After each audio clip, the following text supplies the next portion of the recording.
राम राम राम राम राम राम। हे नाथ, हे मेरे नाथ, मैं आपको भूलूं नहीं। राम। आज का सत्संग परम श्रद्धेय स्वामी जी महाराज का 17 जनवरी 1991 मुरली मनोहर धोरा बिनासर। क्या महाराज कोई आपके मन में, हमारे मन में तो कोई बात सोची नहीं है और है नहीं अभी। करण निरपेक्ष के विषय में कोई बात होवे तो ये बात आपके बैठी कि नहीं बैठी? बैठ गई। आपने जो कहा उसके अनुसार समझ में आई, और शंका है तो महाराज जी ने कहा बोलो। कम से कम बातों के द्वारा हम स्थिति समझ लें तो साधन करके स्थिति होनी तो बहुत बढ़िया है कि भाई साधन करके हमारी स्थिति ऐसे हो गई तो बहुत अच्छी बात है, ये तो एक नंबर की बात है। पर कम से कम ये बात समझ में आ जाए क्या कि ये करण निरपेक्ष साधन है, और तत्व तो करण निरपेक्ष है ही। ये करण निरपेक्ष की बात साधन है, ये साधन ऐसा है एक, इसमें करण निरपेक्ष है।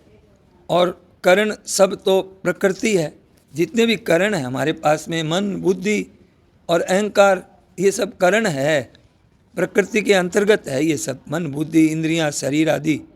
तो ये परमात्मा इनसे नहीं होते हैं, ये करण निरपेक्ष है, इनकी आवश्यकता नहीं है परमात्मा में।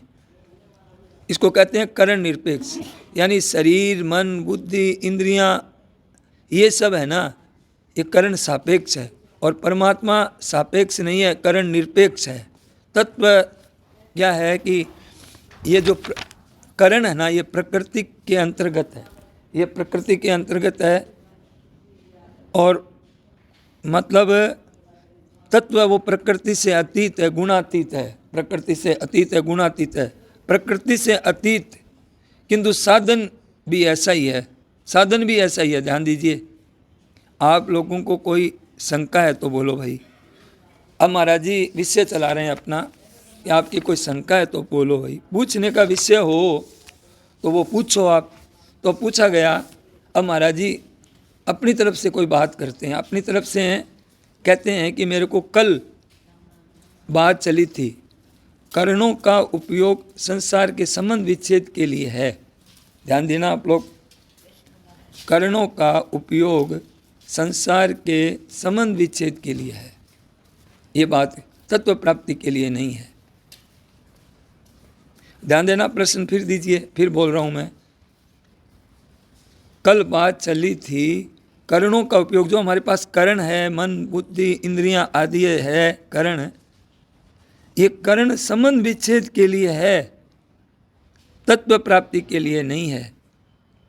तो अब महाराज जी क्या कहते हैं कि संबंध विच्छेद भी कर्ण से नहीं होता है। ध्यान रखिए कि हम कर्ण से संबंध विच्छेद नहीं कर सकते संसार का। साधना एक शुरू हो जाती है, क्रियाजन्य साधना शुरू हो जाती है तो मानते हैं स्वामी जी महाराज, वास्तव में साधन है वो कर्ण निरपेक्ष होने से ही वो अति साधन होता है, श्रेष्ठ साधन होता है।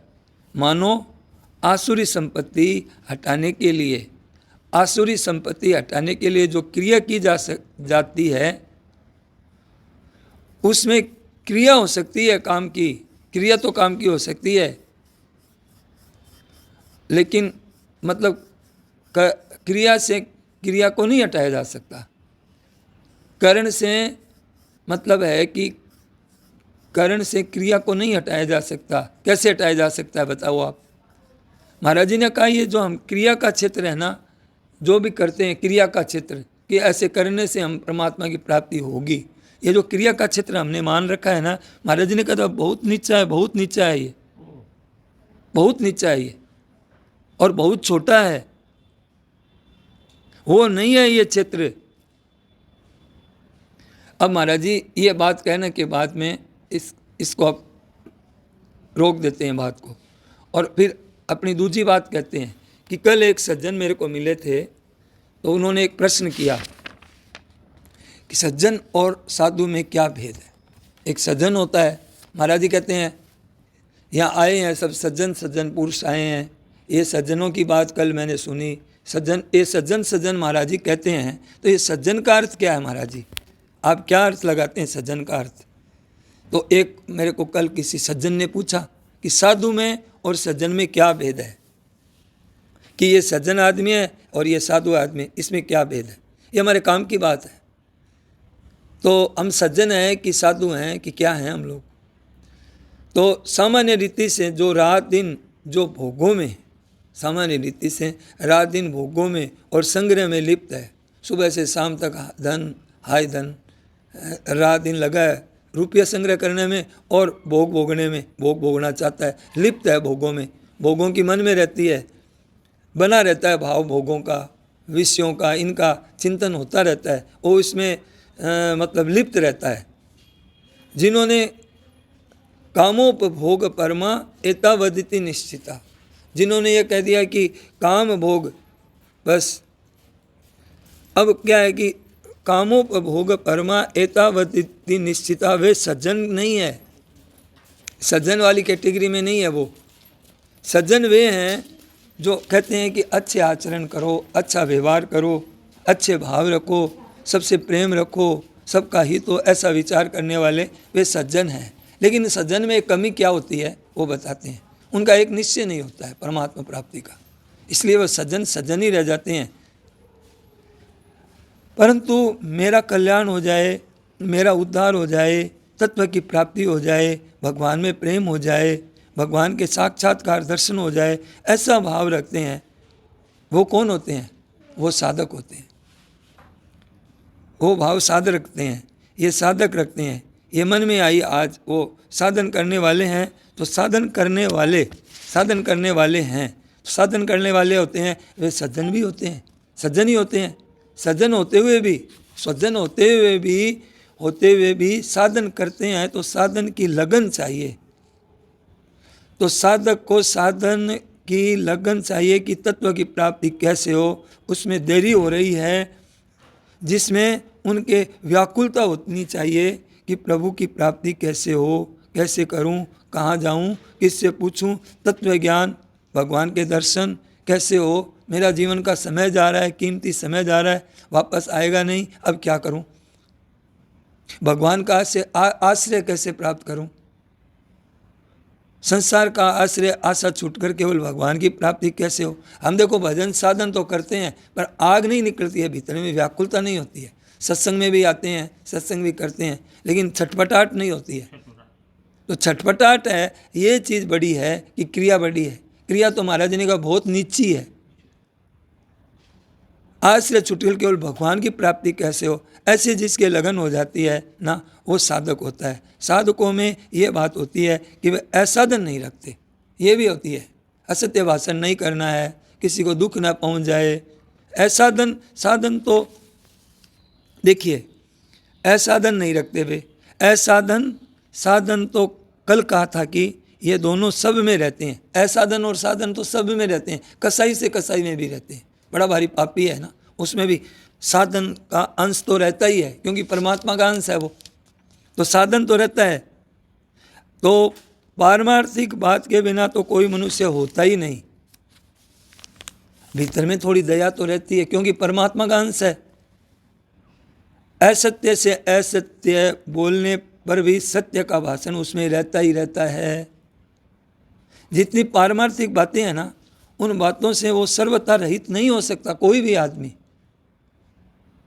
आदमी कैसा ही क्यों ना हो।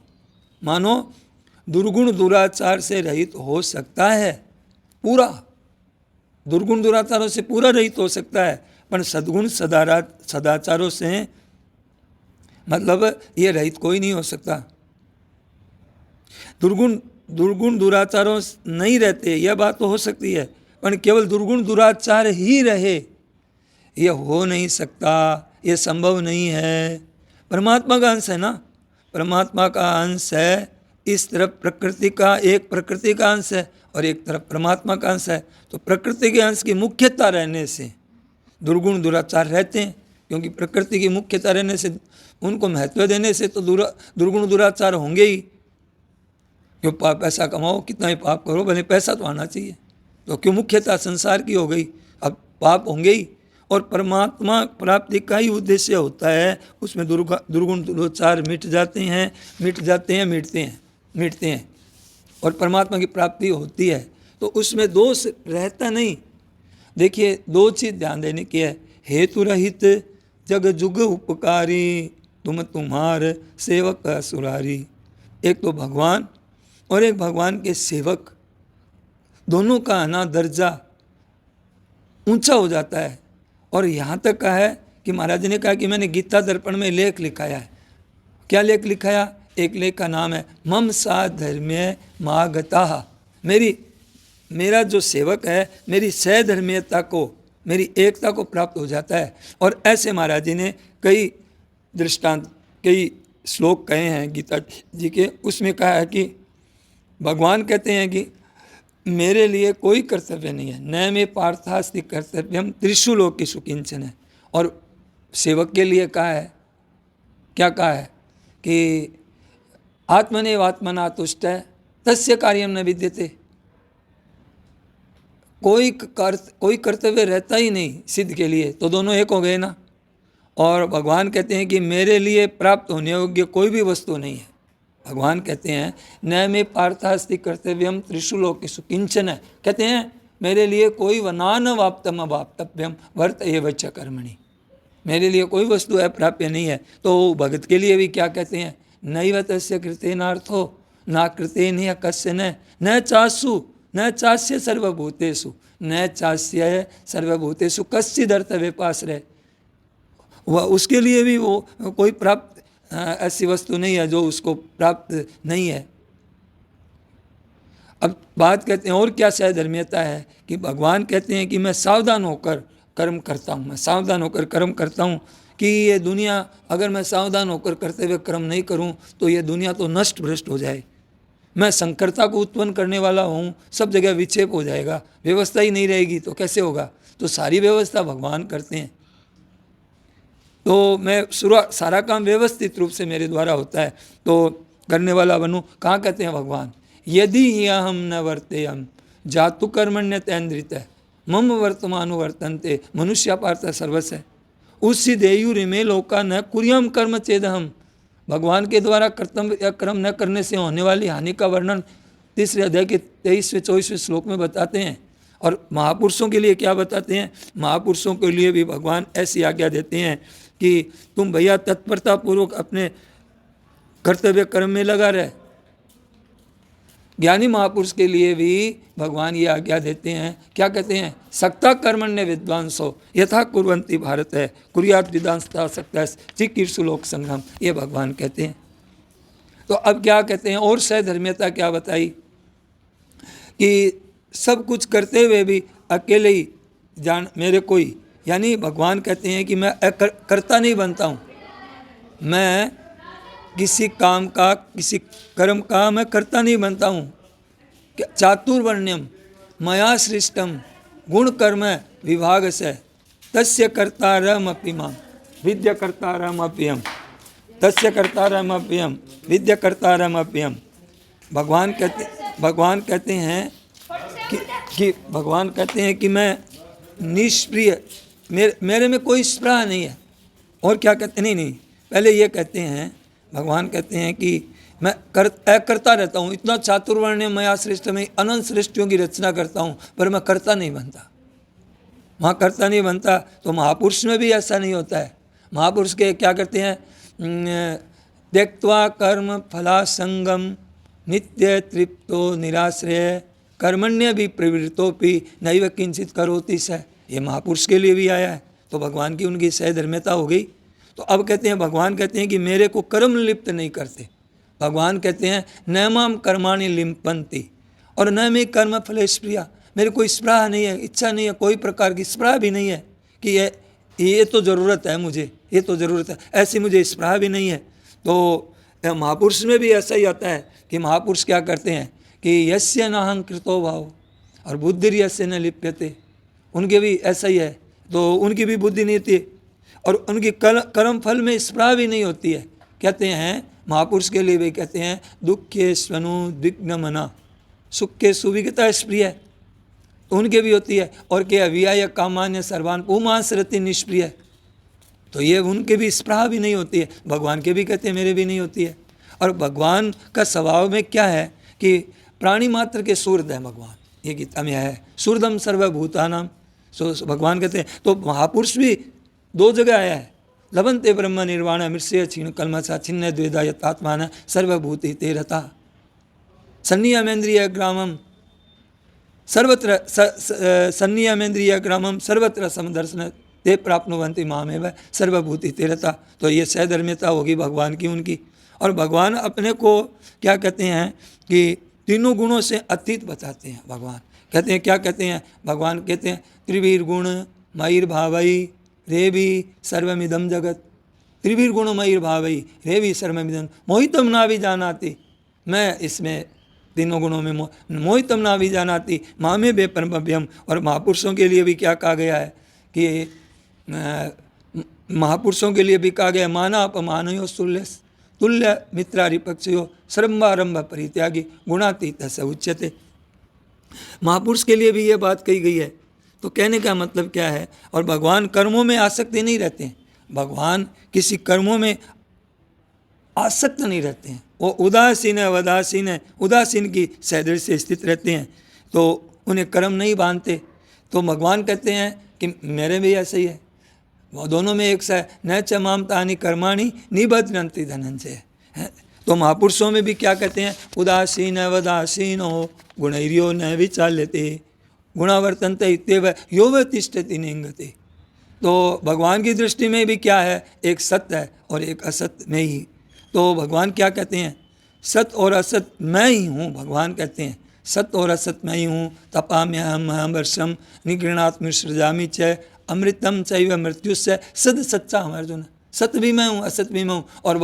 और भगत के लिए क्या आया है, बहुनाम जन्मनाम मनते ज्ञान मान माम प्रपद्यते वासुदेव सर्वमिति सहमात्मा सुदुर्लभ है, ये आया है। तो और भगवान कहते हैं कि वेदों को जानने योग्य भी मैं ही हूँ, और वेदों को जानने वाला भी मैं ही हूँ, वेदों को करने वाला भी मैं ही हूँ, वेदों की रचना करने वाला भी मैं ही हूँ, और वेदों द्वारा जानने योग्य भी मैं ही हूँ। और भगत क्या कहता है, सेवक क्या कहता है, भगवान के भक्त होते हैं, ऊर्ध्वमूल मद शाख मश्वतम प्राहुरव्ययम छंदांसी यस्य पर्णानि यस्तम वेद स वेदविद।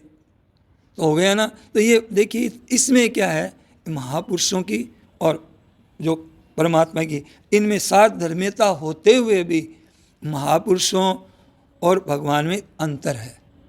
क्या है, भगवान का जो ऐश्वर्य है, भगवान का जो माधुर्यपना है, ऐश्वर्यपना है, ऐश्वर्य संपन्न नहीं होते हैं महापुरुष, और वो उनमें इतनी अपार शक्ति नहीं होती है, और उनमें उत्पत्ति की शक्ति नहीं होती है। जैसे भगवान जब 6 दिन के थे तब भगवान ने उस पूतना को मार दिया, तो ऐसी शक्ति नहीं होती है उन महापुरुषों में। और जब भगवान 7 साल के 6 साल के हुए, तो 7 साल के हुए तो छोटी अंगुली पर गोवर्धन पर्वत उठा लिया।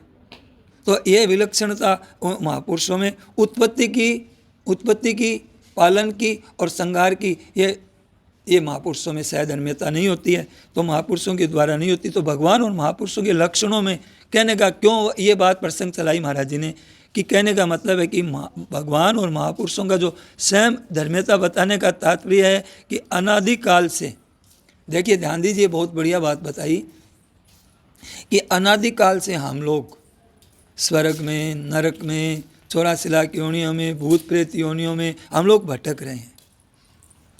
इसमें योनियों में भटकने वाला हम लोग साधारण प्राणी भी, यदि मनुष्य लायक, अगर मनुष्य जन्म का हम सदुपयोग करें, तो हमको देखो कैसी बातें हो सकती हैं हमारे साथ में, कि कितनी बातें बताई, अभी 10 तरह की बातें बताई महाराज जी ने। उसमें हमारे लक्षण में, और वैसे हमारे जैसे गए गुजरों को भी वो लक्षण प्राप्त हो सकते हैं, मनगढ़ंत बात नहीं है। जीवन मुक्त हो सकते हैं, वैसे जीवन मुक्त होने पर हमारे में वो शायद धर्मियता प्राप्त हो सकती है। 84 लाख योनियों में भटकने वाले क्रूर कर्मा घोर नीच हो, अगर कब, जब तत्व ज्ञान होने पर ऐसी उन्नति अरे ब्रह्मलोक तक पर भी जाने पर भी ऐसी उन्नति नहीं हो सकती है, वो उन्नति हमारे को हो सकती है, क्योंकि आप ब्रह्म भुवनालोक का पुनरावर्ती अर्जुन है, मनुष्य शरीर को फिर प्राप्त कर लेते हैं। तो भैया ये गीता दर्पण में बात बताई आपको, महाराज जी ने नाम भी लिया, महाराज जी ने गीता दर्पण का, मम सा धर्म मांगता, मम सा धर्म मांगता। तो कहते हैं महाराज जी ने टिप्पणी में भी लिखा है, तो तत्वज्ञ और भगवान की सहधर्मियता है, मम सा धर्म मांगता, एकता है, तो वो तो सिद्ध पुरुष हो जाते हैं। पर साधक में भी वो गुण आने लगते हैं, साधक में भी वो गुण, ये तो धर्म्यामृतमिदम यथोक्तम पर्युपास्ते श्रद्धा नामत परमा भक्तास्ते में प्रिया। तो साधक में भी वो गुण अलग, शास्त्र निषिद्ध, एक तो शास्त्र निषिद्ध और साधन विरुद्ध काम उनमें नहीं रहते, शास्त्र विरुद्ध काम नहीं होते हैं, साधन विरुद्ध काम नहीं होते हैं, ऐसी क्रियाएं नहीं योग रहती, ऐसी योग क्रिया होते होते, योग क्रिया होते होते उनका अभाव हो जाता है, फिर साधक हो जाता है।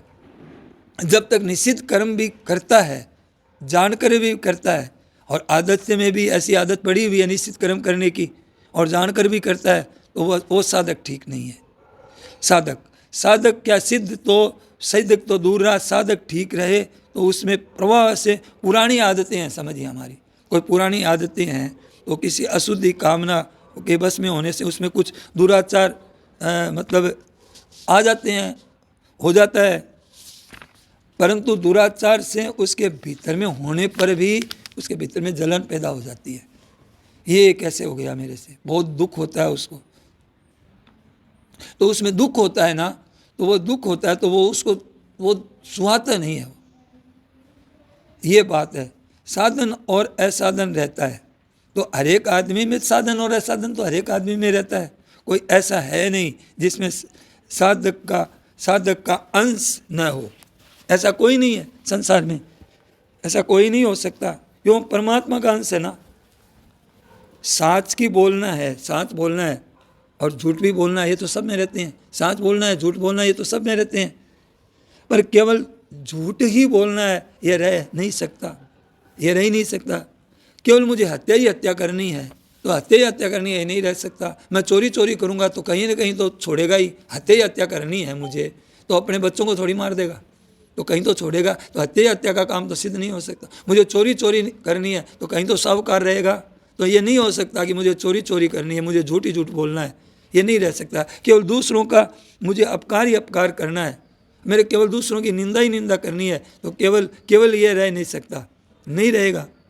जो असत्य चीज़ है वो असत्य चीज़ कभी रह ही नहीं सकती, और आप शुद्ध हो सकते हैं, शुद्ध चीज़ हमेशा रह सकती है। सत्य भाषण करूँगा गला कट जाएगा, और हो सकती है, क्यों नहीं हो सकती, हुआ है लोगों ने। शुद्ध चीज़ रह सकती है, शुद्ध चीज़ रह सकती है, अशुद्ध चीज़ नहीं रह सकती। इस वास्ते साधक होता है, साधन विरुद्ध काम है, वो साधन नहीं है। जैसे साधन विरुद्ध काम नहीं होना चाहिए साधक में, जैसे कि लोभी होता है ना, वो जानकर पैसों का खर्च नहीं करता। लोभी आदमी खर्च नहीं करेगा, हैं? लोभी आदमी पैसों का खर्च नहीं कर सकता। लोभी आदमी चलेगा ना तो पैसा है जेब में, पैदल चला जाएगा, हैं?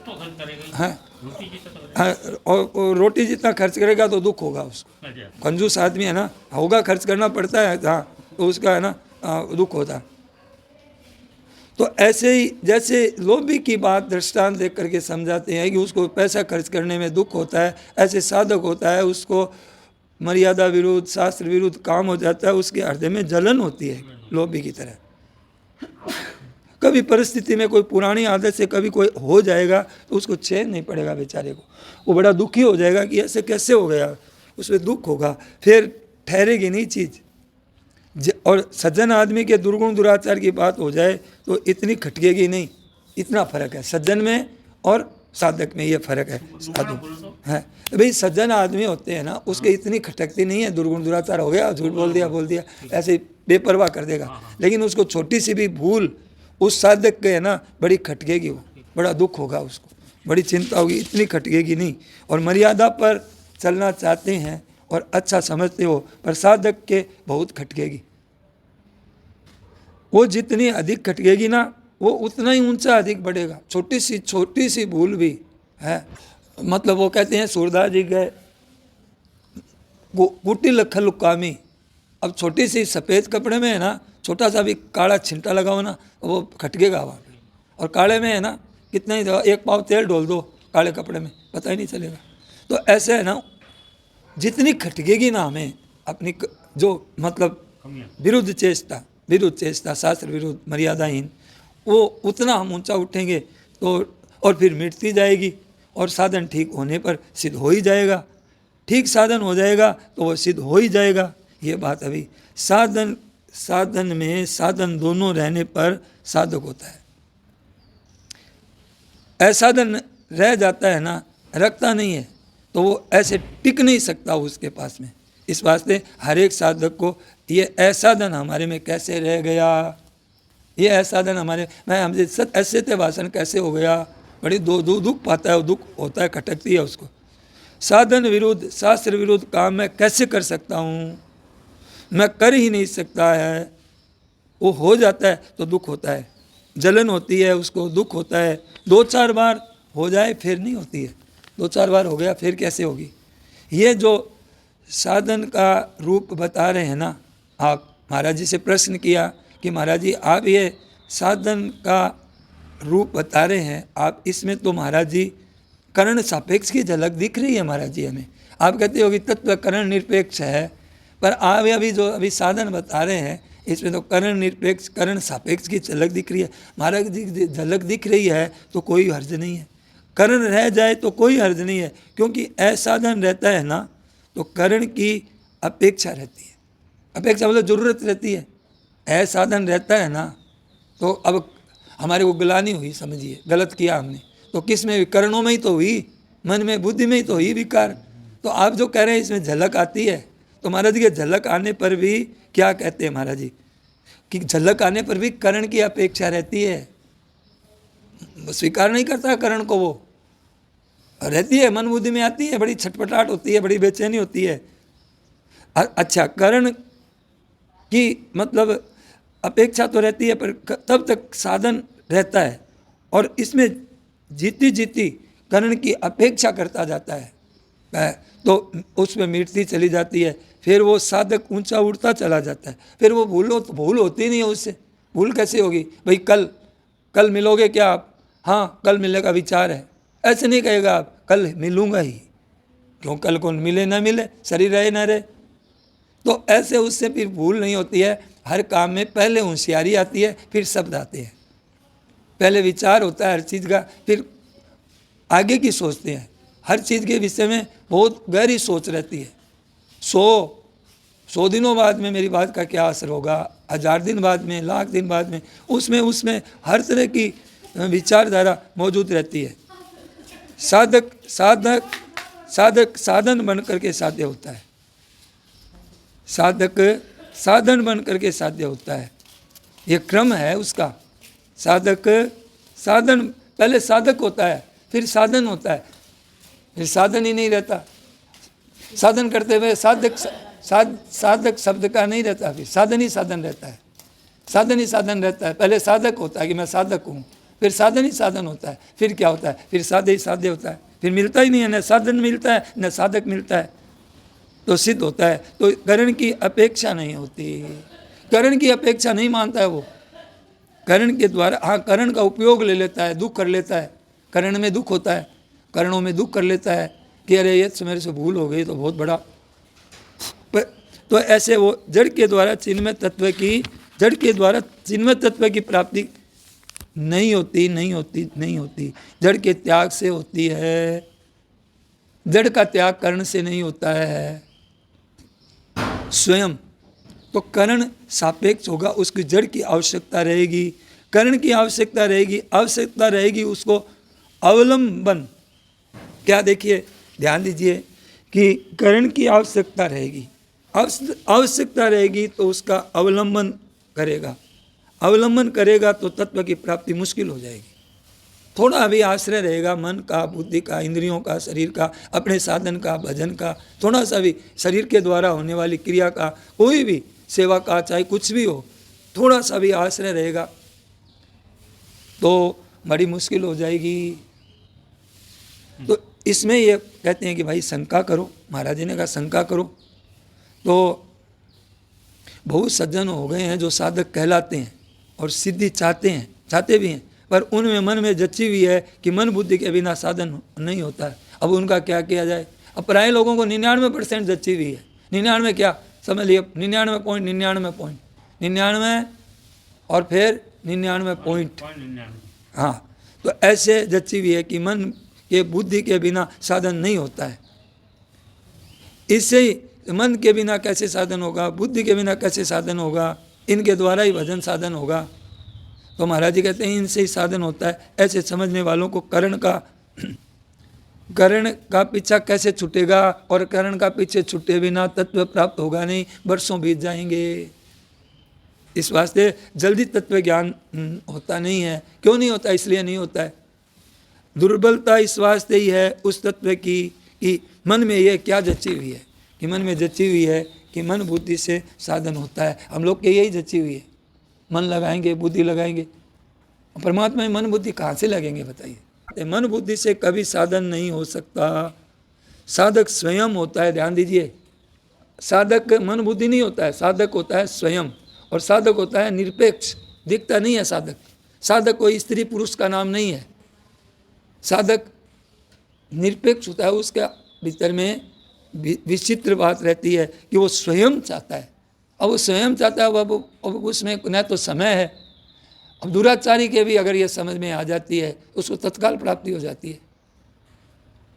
तो ऐसे देखिए उनके तो मन में यही जची हुई है कि बोध भी होता है तो बुद्धि से होता है, बुद्धि के बिना कैसे होगा, उनकी ये धारणा है। उनके करण निरपेक्ष बात नहीं समझ में आती, कभी नहीं आती उनके करण निरपेक्ष। जीवन बीत जाता है, बड़े बड़े हो गए, बड़े बड़े पंडित जानकार साधु रह गए, और करण निरपेक्ष समझ में उनके आती नहीं। और जिनके करण निरपेक्ष साधन आ गई और दुराचारी होते हुए भी झट काम हो जाता है। और बड़े बड़े पंडितों का काम भी नहीं होता है, रात दिन लगे रहते हैं तो नहीं होता है। तो वो क्या है, निश्चय वो कब होता है? उनका निश्चय बुद्धि के द्वारा ही होता है। अरे निश्चय की चीज़, असली चीज़ बुद्धि के द्वारा नहीं है। वास्तव में निश्चय करना यही है कि साधन, तो निश्चय करना ही यही है कि साधन, अनिश्चय करना साधन नहीं है, अनुभव करना साधन है। अनिश्चय करना साधन कहाँ से होगा? निश्चय करना ही साधन होगा, और वास्तव में अनुभव करना साधन है। जो करण को सहायक मानते हैं, जो शरीर करण के सहायक मानते हैं, उनको ये विषय कैसे समझ में आएगी? महाराज जी की बात, उनके तो वो आग्रह है मन बुद्धि का कि ये मन बुद्धि के बिना स्वामी जी को और हमारे पास और है क्या चीज़, फिर साधन करेंगे क्या? उनको स्वयं वाली बात समझ में नहीं आती। अरे तेरे पास स्वयं है, सत्ता है तेरे पास, तेरा स्वरूप है, तेरा नित्य अविनाशीपना तेरे मौजूद है और तेरे को ज्ञान में भी है। तो बुद्धि के द्वारा बोध होता है, उनको ये समझ में आती कि बुद्धि के द्वारा बोध है, और वो बुद्धि के द्वारा ही बोध को बोध मान लेते हैं और वो अपने को तत्वज्ञ समझने लग जाते हैं। और करण निरपेक्ष कैसे समझ मेगा? उनके देह में वो है ही नहीं समझ, वो समझ सकता ही नहीं। और बड़ी विचित्र बात है, महाराज जी ने कहा, हर बड़ी विचित्र बात है, वो समझ नहीं सकता। और गीता में आया है, क्या आया है? बहुत ध्यान देना, समझ में हर एक आदमी के आज का सत्संग नहीं आएगा, और बहुत विलक्षण सत्संग है, हर एक आदमी नहीं पकड़ सकता इसको। महाराज जी कहते हैं सुख मात्यंतिकम या तद बुद्धि ग्राह्य मत इंद्रियम। वो कहते हैं बुद्धि ग्राह्य, अरे बुद्धि ग्राह्य बुद्धि के द्वारा ग्रहण होता है तत्व, वो ये कहते हैं। और बुद्धि का ग्राह्य का अर्थ महाराज जी बड़ा विलक्षण बताया, आप लोग ध्यान से सुनिए। अब कितने शब्द आए हैं देखिए, आत्यंतिकम, जिसको देखो, जिसको ये विषय समझना है, परमात्मा की प्राप्ति करनी है ना, उसकी तो नींद उड़ जाएगी ये प्रवचन सुन करके। और जिसको बुद्धि का, मन का, इनका भरोसा है ना, इनका शरीर का, वो चाहे कितना ही बड़ा दिखने में, कितना ही ऊंचा दिखो, कितनी बड़ी तपस्या दिखो, जीरो ही है वो अभी तक। दिखने में कोई नहीं, कितना ही चेला चेली होंगे उसके, जीरो में है वो अभी। लेकिन ये बात सुन लेगा और कोई दुराचारी है और वो ये बात थोड़ा समझ लेगा कि ये थोड़ी समझ लेगी, वो उनसे ऊंचा उड़ जाएगा, बहुत जल्दी महात्मा हो जाएगा, तत्वज्ञ जीवन मुक्त हो जाएगा। क्योंकि वास्तव में ये बात इतनी ऐसी है तत्काल सिद्धि करने वाली। महाराज जी क्या कहते हैं, एक तो कहते हैं सुखम आंत्यतिकम यत्तद बुद्धिग्राह्यम अतीन्द्रियम वेति यत्र न चैवायम स्थित चलति तत्वतः। बुद्धिग्राह्य आया है, अब वो कैसे समझे बुद्धि को। बुद्धिग्राह्य आया है तो वो तत्व को बुद्धिग्राह्य समझता है, और बुद्धिग्राह्य क्यों कहा ये भी नहीं समझता कि भगवान ने बुद्धिग्राह्य क्यों कहा। बुद्धिग्राह्य का क्या अर्थ है तो सुनो। तो ये इसका तात्पर्य क्या है, इसका तात्पर्य है कि आत्यंतिक कहने का मतलब क्या है कि सात्विक सुख से ऊंचा आत्यंतिक सुख। तो आत्यंतिक सुख क्या है कि वो सात्विक सुख होता है। सात्विक सुख सुख संगे न बदनाती, सत्वगुण में सुख होता है। वो सुख से, वो सात्विक सुख से आत्यंतिक परे वह एक ऐसा सुख है, सात्विक सुख उसमें से ऊंचा है। और महात्म बुद्धि प्रसादजम, तो वो बुद्धि की प्रसन्नता से प्राप्त होता है। बुद्धि की प्रसन्नता से प्राप्त होता है, उसमें बुद्धि रहती है। क्यों, बुद्धि की प्रसन्नता से प्राप्त हुआ ना, तो उसमें बुद्धि का अंश रहा सात्विक सुख में। सात्विक सुख में यह रहा, तो सत्व गुण रूपी प्रकृति साथ में रही कि नहीं रही। सात्विक सुख में तो रहती है, प्रकृति साथ में रही। तो बताया कि वो बुद्धिग्राह्य अतीन्द्रियम। तो जो बुद्धिग्राह्य शब्द क्यों कहा, इसका तात्पर्य है कि आत्यंतिक कहने का अर्थ है कि सत्व गुण से ऊंचा, और बुद्धिग्राह्य कहने का अर्थ है कि तमोगुण से ऊंचा। ये भाव कौन पकड़ेगा, महाराज जी के सिवाय या भगवान के सिवाय।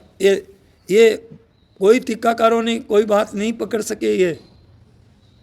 ये कहाँ पर गए। बुद्धिग्राह्य का अर्थ वो तो लगाते हैं कि बुद्धि के द्वारा तत्व मिलता है, और वो महाराज जी लगाए ना कि ये बुद्धि तो तमोगुण में गई। यहाँ की जो बुद्धि का विवेचन हुआ है वो तो तमोगुण के लिए बुद्धि का विवेचन हुआ है। मानो तमोगुण से ऊंचा, मानो बुद्धि सुसुप्ति में लीन हो जाती है। जैसे हमारी जो बुद्धि है, जब हम सोते हैं तो हमारी बुद्धि कहाँ हो जाती है, वहाँ पता ही नहीं चलता मैं कौन हूँ, क्या जाति का हूँ। तो हमारी बुद्धि कहाँ गई, तो हमारी बुद्धि गई है तमोगुण में। गहरी नींद में तमोगुण होता है ना, तो हमारी बुद्धि तमोगुण में लीन हो गई। तो तमोगुण में लीन हो जाती है, तो सुसुप्ति में वो बुद्धि लीन नहीं होती। बुद्धि लीन नहीं होती। जब जागृत में, जब तत्वज्ञ में बुद्धि वो लीन नहीं होती है, सुसुप्ति में वो बुद्धि, तो मानो बुद्धि सुसुप्ति में लीन हो जाती है। तो इसमें इतना ही तात्पर्य है कि बुद्धिग्राह्य का इतना ही तात्पर्य है कि वो बुद्धि लीन नहीं होती है।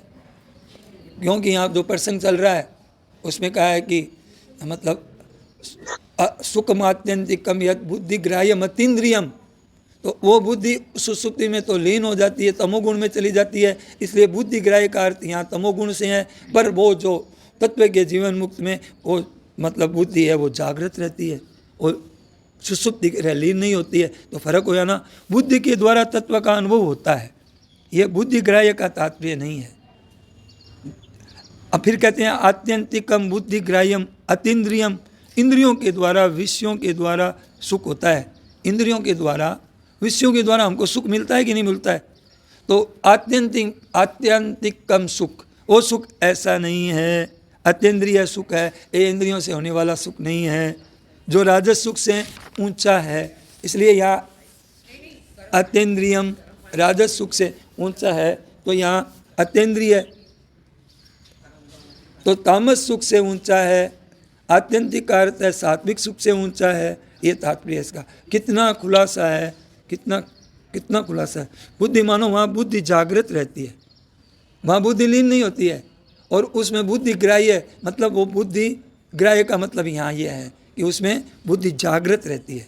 फिर बुद्धि फिर बुद्धि से संबंध विच्छेद हो ही जाता है, संबंध विच्छेद है ही। तो ये विषय किस प्रसंग में है, ये ध्यान, ये प्रसंग में ये किस विषय में चली है बात, जो अभी महाराज जी ने बात बताई, जो अभी बात बता रहे हैं सुखमात्यंतिकम यद तद बुद्धिग्राह्यम अतीन्द्रियम वेत्ति अत्र न चैवायम स्थित चलति तत्वतः। ये ध्यान योग के प्रकरण में भगवान बात बता रहे हैं। और ये प्रसंग चला कहाँ से चला है, ये 10वें श्लोक से चला है। 11वां 10वां 11वां 12वां 13वां 14वां आते आते यहाँ उसको चीज़ मिली है। क्यों, ध्यान योग में साधन होता है, ध्यान योग का साधन है, सापेक्ष साधन है। तो सापेक्ष में तो यही होता है, होते होते होते होते फिर यहाँ तक पहुँचा है, फिर यहाँ पर गया। अब इससे पहले के श्लोक में चलो आप, 20वें में चलो, 19वें में चलो, 18वें में चलो, ये ध्यान योग का प्रकरण है, ये लंबी प्रक्रिया है, ये ध्यान का विषय है। और कहते हैं कि आप अगर तत्काल का विषय कहाँ है और ध्यान का विषय है, ध्यान में तो इतने श्लोक लगे हैं और ध्यान में एक श्लोक में ही काम हो गया। कहाँ पे? दूसरे अध्याय का 55वां श्लोक।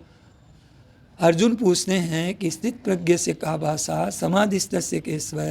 तो भगवान कहते हैं एक ही श्लोक में झट काम हो गया। और कहाँ 10वें श्लोक से लेकर के 22वें श्लोक में जा करके काम बना, इतने श्लोक लगे एक चीज़ को प्राप्त करने के लिए। यहाँ कहते हैं प्रजहाति यदा कामान सर्वान पार्थ मनोगतान, कोई कामना नहीं, कोई इच्छा नहीं, तो तुरंत क्या आत्मनेव आत्मना तुष्ट है, तुरंत तत्काल आत्मनेव आत्मना तुष्ट है, आत्मा में उसकी स्थिति प्रज्ञा स्थिति प्रज्ञा हो गया, बस इतनी देर में काम हो गया एक श्लोक में।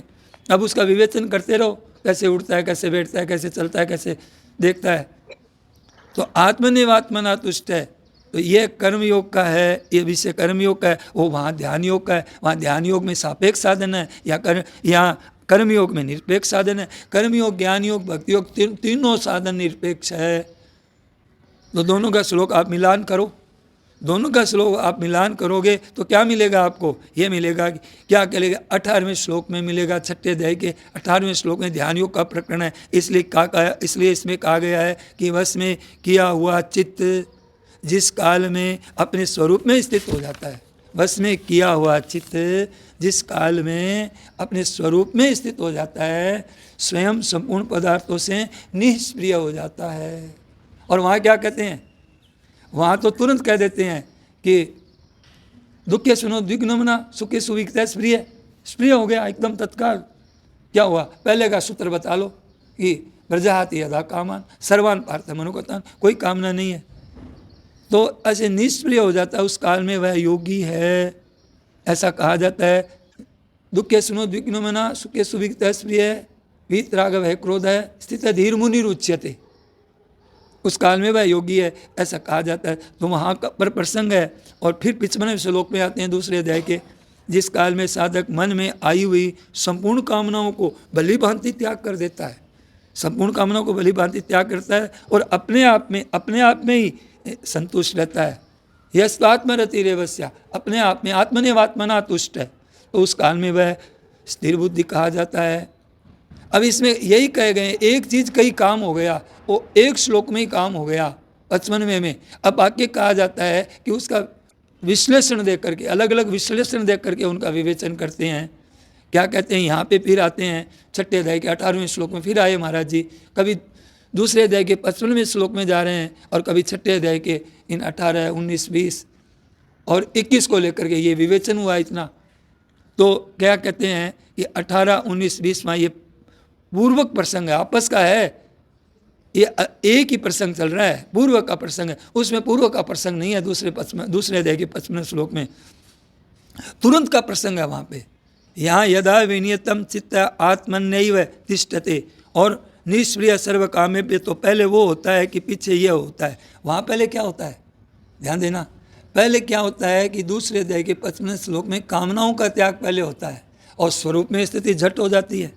और यहाँ क्या होता है कि पहले आत्मा में चित्त होता है, चित्त उसका उस आत्मा में मतलब खींचता है, चित्त पहले आत्मा में खींचता है। महाराज जी कहते हैं कि अब यह कहते हैं कामनाओं का त्याग पहले होता है। कहाँ? दूसरे अध्याय के 55वें श्लोक में, और स्वरूप में स्थिति बाद में होती है। और यहाँ 18वें अध्याय के 6ठे अध्याय के 18वें श्लोक में यदा विनियतम चित्त आत्मनिवावतिष्ठते, जब उसका चित्त परमात्मा में मतलब है कि एक रूप से स्थित रहता है, तो मात्मनिवावतिष्ठते, तो निष्प्रिय सर्व कामेभ्यो युक्त आसीत मत पर है। तो आत्मनिवात्मना तुष्ट है और सर्व कामेभ्यो एक दूजा फर्क है, एक दूजा फर्क है। क्या? एक आत्मनिवात्मना तुष्ट है, वहाँ दृढ़ता नहीं है। ध्यान दीजिए कहाँ पर?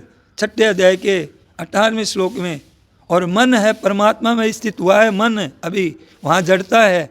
6ठे अध्याय के 18वें श्लोक में यदा विनियतम चित्त है, चित्त आत्मन्यैव है, और वहाँ प्रजाति अदा कामान, चित्त का संबंध ही नहीं है जयराम जी की, वहाँ चित्त का संबंध ही नहीं है। सीधा ही आत्मने आत्मना तुष्ट दिया है, इसमें बुद्धि है ही नहीं और इसमें बुद्धि है। और यहाँ छठे अध्याय के 18वें श्लोक में चित्त जिस काल में अपने स्वरूप में स्थित है, चित्त जिस काल में चित्त आ गया ना, अपने स्वरूप में स्थित है, तो चित्त साथ में है ना, तब कहते हैं। इसलिए आगे का श्लोक कहते हैं, 19वां श्लोक कहते हैं, दीपक के दृष्टांत से योगी के चित्त की अवस्था बताते हैं। चित्त की अवस्था बता रहे हैं वो, ध्यान दीजिए, अभी चित्त साथ में है, इसमें अभी तक मिटा नहीं है चित्त का बात। यदा यथा दीपो निवातस्तो निंगते सोपमा स्प्रिया निष्प्रिय सर्व कामेभ्यो, जैसे स्पंदन रहित वायु में ये लोक एकदम एकाग्र हो जाती है, ऐसे योग का अभ्यास करता करता हुआ वहाँ उपमा कही गई है, किसकी? लो की। अब प्रश्न है कि महाराज जी, चित्त का आत्मा में स्थित होना क्या है? चित्त का मानो केवल परमात्मा का ही चिंतन हो, संसार के चिंतन, विजातीय चिंतन का, विजातीय वृत्तियों का तिरस्कार हो, सजातीय वृत्तियों का प्रवाह हो, उसके बाद ध्यान होता है। ध्यान के बाद समाधि होती है, समाधि तक संबंध रहता है प्रकृति का। सिद्ध पुरुषों की समाधि और व्युत्थान दो अवस्था मानी है सिद्ध पुरुषों ने, समाधि और व्युत्थान। जहाँ समाधि है वहाँ व्युत्थान है। वेदांत में भी शंकराचार्य जी महाराज ने भी और वेदांत ने भी मानी है, पर सिद्ध पुरुष होते हैं उसमें व्युत्थान नहीं होता, सहज समाधि होती है। साधो सहज समाधि वाली, व्युत्थान होने पर सहज समाधि वहाँ नहीं होती, व्युत्थान होने पर सहज समाधि वहाँ नहीं होती है, ये केवल साधक की वृत्ति है। व्युत्थान होने पर समाधि वहाँ नहीं होती है, वहाँ केवल साधक की वृत्ति होती है। अब वही अभ्यास किया हुआ केवल पुस्तकों का है, जिसने केवल पुस्तकों का अभ्यास किया है, ध्यान दीजिए। और वो इन बातों को कैसे मानेगा? जिन्होंने वेदांत की पढ़ाई करके, या जिनको ऐसे जो है उन्होंने जो प्रक्रिया बताई है वो उस हिसाब से ही चलेंगे, वो हमारी बात कैसे मानेंगे? ऐसे मधुसूदनाचार्य जी महाराज बहुत बड़े, उन्होंने बहुत ऊंची टीका लिखी है। तो उन्होंने जब ये श्लोक आया कि स्थित प्रज्ञ से का भाषा, तो उसमें क्या लिखा उन्होंने? स्थिर बुद्धि वाले मनुष्य के क्या लक्षण होते हैं? तो वे 3 है। उसमें क्या कहते हैं? वो कहते हैं व्युत्थान अवस्था में 18, 19, 20 छठे अध्याय का मधुसूदनाचार्य जी ने ऐसा टीका लिखी है। उसमें समाधिस्थ प्रज्ञ की क्या दशा है, व्युत्थान में कैसे चलता है, स्थित प्रज्ञ से का भाषा, उसके लक्षण क्या है, उसका उठना कैसा है, बैठना कैसा है, उसका चलना कैसा है। तो वो विभाग किया है, मधुसूदनाचार्य जी ने विभाग किया है। पर यह विभाग महाराज जी कहते हैं मधुसूदनाचार्य जी का जो विभाग किया हुआ है वो हमारे जचता नहीं है। क्यों विभाग कैसे होगा? जब उसमें लिखा है कि स्थित प्रज्ञ ही हो गया, तब उसमें विभाग कैसा? अब आपको तो ये समाधिस्थस्य ये विशेषण है इसका, हाँ हमारे यहाँ तो विशेषण है, समाधिस्थ का विशेषण बातें बताई है। समाधिस्थ स्थित प्रज्ञ है, वो कैसे बैठता है, कैसे बोलता है, कैसे चलता है। अब दोनों का वर्णन किया जाता है कि किम आसित व्रजेत किम। जब देखिए व्युत्थान में व्रजेत किम कैसे आएगा, मतलब चलता कैसे है? व्युत्थान में चलना तो समझ में आ जाती है, स्थित प्रज्ञ आसित कैसे होता है ये समझ में कैसे आएगी? तो उनका जो विभाग किया है ना उन्होंने, वो विभाग महाराज जी कहते हैं हमारे जचता नहीं है मधुसूदनाचार्य जी का। और 3 ही टीका विशेष बताई जाती है। अब एक शंकराचार्य जी की है, एक मधुसूदनाचार्य जी की है। तो क्या समाधिस्थ तो नहीं रहा, तो और फिर किमासित में समाधि होनी चाहिए, किमासित में समाधि होनी चाहिए। तो कहते हैं अगर मधुसूदनाचार्य जी महाराज के अनुसार अगर विभाग करें तो किमासित कैसे बैठेगा, ये व्युत्थान में कैसे होगा बताइए? किमासित और व्युत्थान दोनों बात कैसे होगी, कैसे बैठेगा? स्थित पुरुष अब समाधिस्थ स्थिति तो रही नहीं, अब समाधिस्थ स्थिति तो नहीं रही, फिर चलेगा कैसे?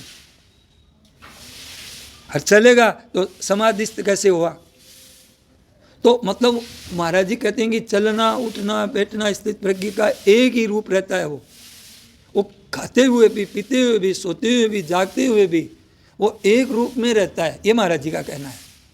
और वो विभाग कर रहे हैं, तो विभाग कैसे चलेगा यहाँ?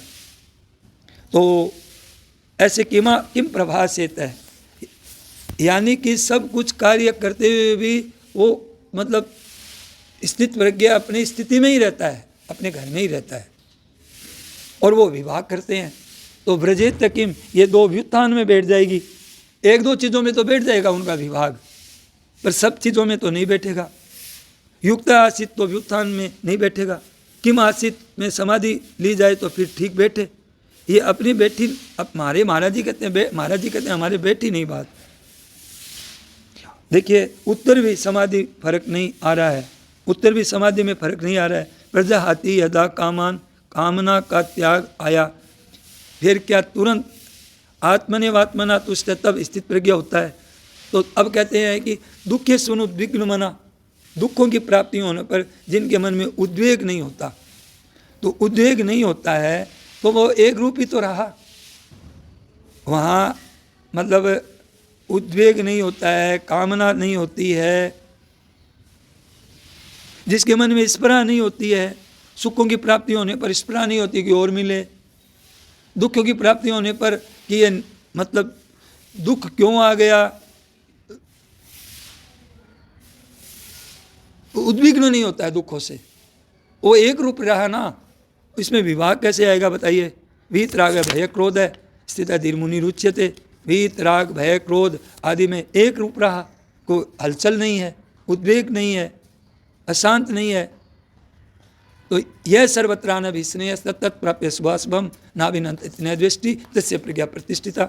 सब जगह आसक्ति रहित मनुष्य किसी भी परिस्थिति में प्रसन्न या द्वेष नहीं होता, न प्रसन्न होता है न द्वेष होता है। द्वेष प्रसन्न नहीं होता है। किमासीत है तो इंद्रियाणी इंद्रियार्थेभ्यस, तो कहते हैं कुर्मोंगानी व सर्वस्व, कच्छप का दृष्टांत देते हैं, कच्छप के दृष्टांत से स्थित प्रज्ञा की मतलब बात बताते हैं। कच्छप के दृष्टांत से स्थित प्रज्ञा के संयम का और उसके भीतर रहने वाली रस बुद्धि की निवृत्ति का वर्णन बता रहे हैं। राम राम। तो इसमें बताया किमासीत व्रजेत किम कुर्मोंगानी व सर्वस्व इंद्रिया, तो कहते हैं कि कच्छप के दृष्टांत से स्थित प्रज्ञ संयम का और उसके भीतर रहने वाली रस बुद्धि की निवृत्ति का वर्णन करते हैं। तो ये विश्लेषण वर्णन करते हैं, और वहाँ पर जो वर्णन हुआ है 6ठे अध्याय में वो ध्यान योग का प्रकरण है, उसमें सापेक्ष है, फिर सापेक्ष होते होते फिर निरपेक्षता में वहाँ पहुँचता है। थोड़ा विचार करें पता लगेगा, मतभेद का हमारे को अलग लगता है। देखिए साधक संजीवनी 3 ग्रंथ हमारे सामने बता रहे हैं महाराज जी। आज के प्रवचन में जो बातें कही गई है ना अभी मेरे द्वारा, वो केवल महाराज जी के प्रवचन से ही कही गई है, कोई मन गढ़ंत बात एक भी नहीं है इसमें। देखिए 3 महाराज जी ने का टिक्का बताई, एक साधक संजीवनी, एक हमारी साधक संजीवनी का नाम नहीं लिया, मधुसूदनी का नाम लिया और तत्व विवेचनी का नाम लिया। इसमें क्या क्या फर्क है देखो आप। साधक होता है स्थित प्रज्ञ, और ये कर्मयोग के द्वारा सिद्ध है, ये मधुसूदनाचार्य जी नहीं मानते हैं। वो तो ज्ञान योग के द्वारा ही सिद्धि मानते हैं, कर्मयोग के द्वारा सिद्धि मानते ही नहीं है। ज्ञान योग के द्वारा सिद्धि होती है, वो ये कहते हैं। स्वामी जी कहते हैं कि तीनों स्वतंत्र साधन है, तीनों के द्वारा सिद्धि होती है। कर्मयोग के द्वारा वो कहते हैं कि मल दोष दूर होता है केवल, और उपासना से विक्षेप दोष होता है, यानी भक्ति योग से विक्षेप दोष दूर होता है, और बोध से ही आवरण दोष दूर होता है। तो आवरण दोष दूर होने से ही ये सिद्ध होता है, वो ये कहते हैं। तो ये सिद्ध के ही लक्षण हैं। समाधिस्थ में व्युत्थान में तो बैठ नहीं रही है, हमारे महाराज जी ने कहा ये हमारे बात बैठ नहीं रही है। अब प्रश्न आया कि महाराज जी समाधि में भी महाराज जी सबीज और निर्बीज अवस्था होती है महाराज जी, तो जब तक महाराज जी करण से संबंध है तो वहाँ भी करण के संबंध विच्छेद नहीं है फिर तो महाराज जी। हाँ महाराज जी ने कहा बिल्कुल, पूरा कैसे हुआ? जब तक सबीज और निर्बीज समाधि होती है तो उसमें करणों से संबंध है, अभी तक करणों का संबंध है, और कर्ण सापेक्ष होने पर व्युत्थान होता ही है, इसलिए सबीज और निर्बीज समाधि में व्युत्थान होता ही है। नहीं तो सहजावस्था उसमें कर्ण कहाँ है, सहजावस्था में कर्ण कहाँ है? एक देखिए कर्ण अवस्था होती है, एक व्युत्थान अवस्था होती है, एक समाधि अवस्था होती है। आप थोड़ा महाराज जी ने उड़ते उड़ते ये कहा में कि आप थोड़ा दृष्टि से देखो, टिक्का देखो, तो आपको देख करके फिर उसमें शंका करो और बहुत फायदा होगा, आपको बहुत लाभ होगा। आप इनको देख करके और फिर शंका करो, आपको बहुत लाभ होगा। नारायण नारायण नारायण। हे नाथ, हे मेरे नाथ, मैं आपको भूलूं नहीं। सबको प्रणाम। सियावर रामचंद्र की, मोर मुकुट वंशी वाले की जय।